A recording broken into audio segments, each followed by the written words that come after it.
Hi, I just ran in. I'm Liz Heinecke. I'm the author of a creative nonfiction book that came out in February called Radiant, The Dancer, the Scientist, and a Friendship Forged in Light.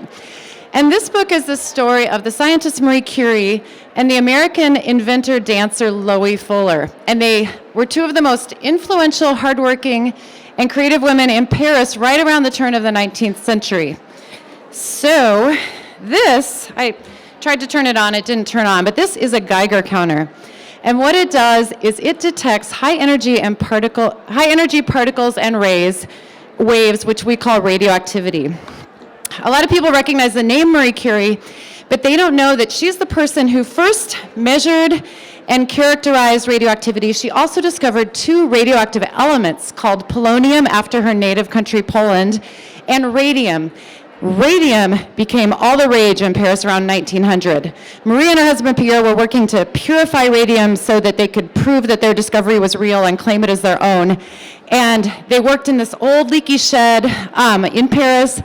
And the newspapers wrote about them. It was very romantic, you know, this couple working together. They discovered it, the purified radium actually gave off a glowing like white blue light.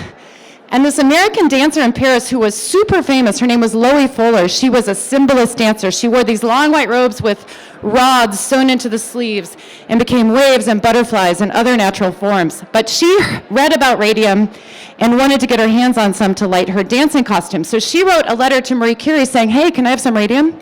And Marie said no, but Loie came to her house to dance for her, and they became friends for the rest of their lives. So I'm quickly going to read a little segment in my book where Loie writes a letter to Marie to ask for some radium. Loie had become obsessed with the idea of getting her hands on a little bit of the glow-in-the-dark element that the reclusive researcher had discovered. After reading about radium in the newspaper, she was desperate to see it with her own eyes. Of course, she hoped it wouldn't be too horribly expensive, but it might be worth buying at almost any cost, since it would certainly draw enormous crowds to the theater. She was certain that the mysterious radioactive substance would soon be all the rage in Paris, and she wanted to be the first performer to have it. The critics would go wild.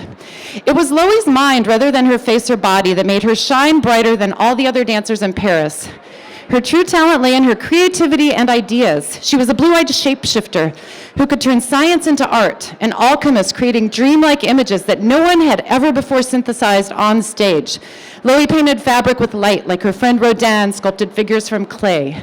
She started writing to the scientist in French, but almost immediately shifted to her native language, hoping the scientist knew some English. Voulez-vous be very kind and tell me if you can give me a little bit of radium to light up a new dance I'm working on? So, their story is fascinating. They both knew so many interesting people, and I write sort of about different fascinating snapshots from their lives. I tried to write it so it would read more like a novel, and these two women are inspiring. If you don't know who Loie Fuller is, you should read my book. She was a character. She lied about her age.